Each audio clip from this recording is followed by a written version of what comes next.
Cette scène, filmée à bord du tramway de Dunkerque, date de 1913. Ce document d'archives aujourd'hui précieux en dit long sur une ville et un temps révolu.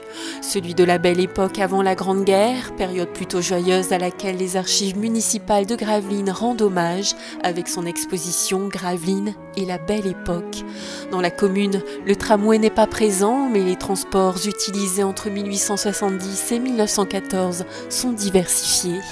La belle époque, à Paris, on imagine toutes ces voitures sur les Champs-Élysées. À Gravelines, c'est un peu différent. On est encore sur les chariots, avec les chevaux, les charrettes, le développement des vélos.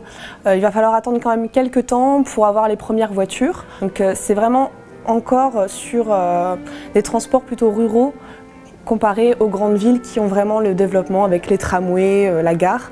À Gravelines, ça va arriver, mais un peu plus tardivement. Il faut attendre 1870 pour avoir l'inauguration de la gare de Gravelines. Et l'idée du tramway, donc qui verra jamais le jour, mais qui sera quand même un des gros projets de la ville dans ces années-là.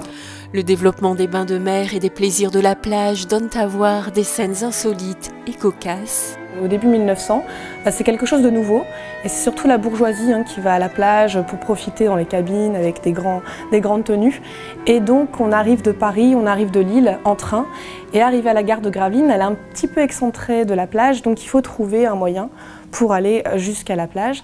Donc on a l'idée du tramway, comme à Dunkerque, mais en fait c'est trop cher par rapport au nombre de personnes qui vont arriver à la ville.